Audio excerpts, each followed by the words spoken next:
নমস্কার, দেখছেন জিও পলিটিক্স। বাংলাদেশের পরিস্থিতি দেখে কঠিন পরিস্থিতি এবং করুণ পরিস্থিতি, এই দুটো পরিস্থিতি দেখে মনে হচ্ছে যে বাংলাদেশের 2026 সালের ইলেকশন আসতে আরও 2 মাসের মতো বাকি। এই 2 মাসে জ্বলে পুড়ে খাক হয়ে যাবে।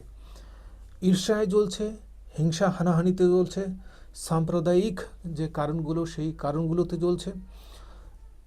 এবং যে হিসেবে বাংলাদেশের পাতি নেতাগুলো ভাষণ দিচ্ছে, যে মনে হয় যে বাংলাদেশের তারাই সর্বজ্ঞানী।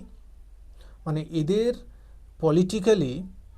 পলিটিক্যাল ফিল্ডে 5 বছরের অভিজ্ঞতা আছে কি না সন্দেহ আছে। কারণ বাংলাদেশ থেকে শেখ হাসিনা যাওয়ার 2 বছর হয়নি, তো 5 বছরও এদের নিজস্ব অভিজ্ঞতা আছে কি না পলিটিক্যাল ফিল্ডে। কিন্তু এরা এমনভাবে নিজেদের উত্থাপন করছে, মনে হয় যে মানে মানে ডোনাল্ড ট্রাম্প হয়ে গেছে বা বিশ্বের প্রথম শ্রেণীর নেতা হয়ে গেছে। শুধু এই স্ফুলিঙ্গের মতো ভাষণগুলো নিজের দেশটার ক্ষতি করবে এবং নিজের দেশের মধ্যে যে হানাহানি, যে সাম্প্রদায়িক ব্যাপার এবং যে বিভিন্ন রাজনৈতিক দলগুলো রয়েছে একে অপরের সাথে এমন আরেকটা ঝাপটাঝাপটি শুরু হবে, কাদা ছোড়াছড়ি শুরু হবে। তাতে মনে হচ্ছে যে বাংলাদেশের ইলেকশনের আগেই কে সিংহাসনে বসবে, কে জিতবে, কে প্রচার করবে, এগুলো নিয়ে যতটা গরমাগর্মি পরিস্থিতি, তাতে মনে হচ্ছে যে বাংলাদেশের ইলেকশনের এই প্রাককালে আরও কয়েক শত লোক সেখানে মারা যাবে। চলুন এই পাতি নেতাগুলোর যে ডায়লগ একটু শুনে নিই।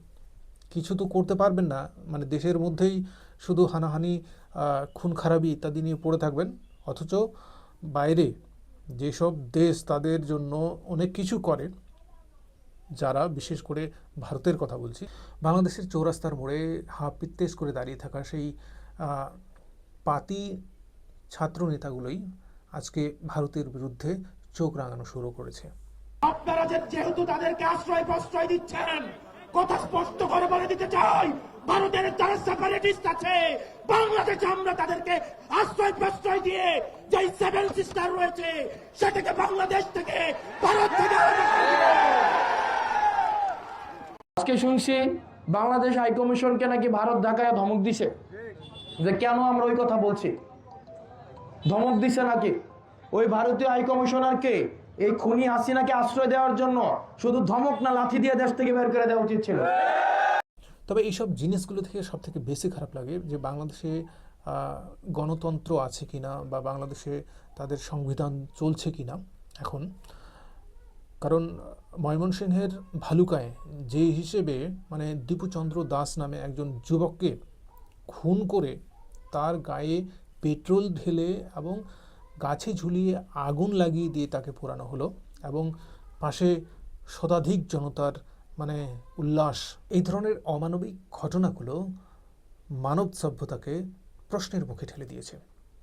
বাংলাদেশের প্রথম সারির কিছু সাংবাদিক চ্যানেলের ভবন, বিশেষ করে প্রথম আলো এবং ডেইলি স্টার, এইসব চ্যানেলে কর্মরত যারা সেখানে ছিল, সেই ভবনগুলোকে আগুন লাগিয়ে দেওয়ার ফলে তাদেরও প্রাণহানি ঘটেছে।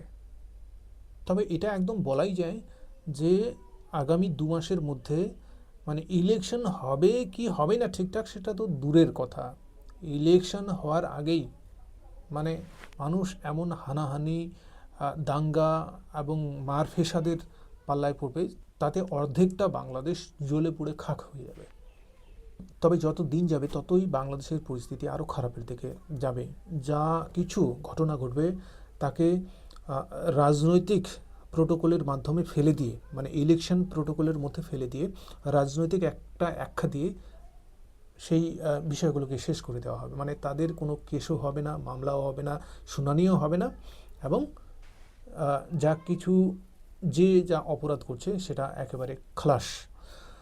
বাংলাদেশের ইতিহাসে এমন কোনো ঘটনা আছে কি না যে হিন্দুরা সেখানকার কোনো মসজিদ ভেঙে একটা ইট সরাতে পেরেছে, কিন্তু বাংলাদেশের হিন্দুকে বা যারা সংখ্যালঘু রয়েছে বাংলাদেশে তাদেরকে এমনভাবে অত্যাচার করা হয়, মানে তাদের মন্দির ভেঙে সরিয়ে দেওয়া হচ্ছে, জ্বালিয়ে দেওয়া হচ্ছে, জমি দখল করে নেওয়া হচ্ছে, এইসব ঘটনাগুলো ঘটছে।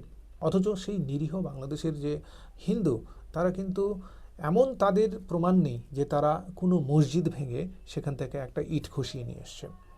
মানে আশ্চর্যজনক ব্যাপার যে কী পর্যায়ে পৌঁছে গেছে বাংলাদেশের এই বর্তমান পরিস্থিতি। ধন্যবাদ ভিডিওটি দেখার জন্য। যদি ভালো লাগে অবশ্যই চ্যানেলটি সাবস্ক্রাইব করবেন।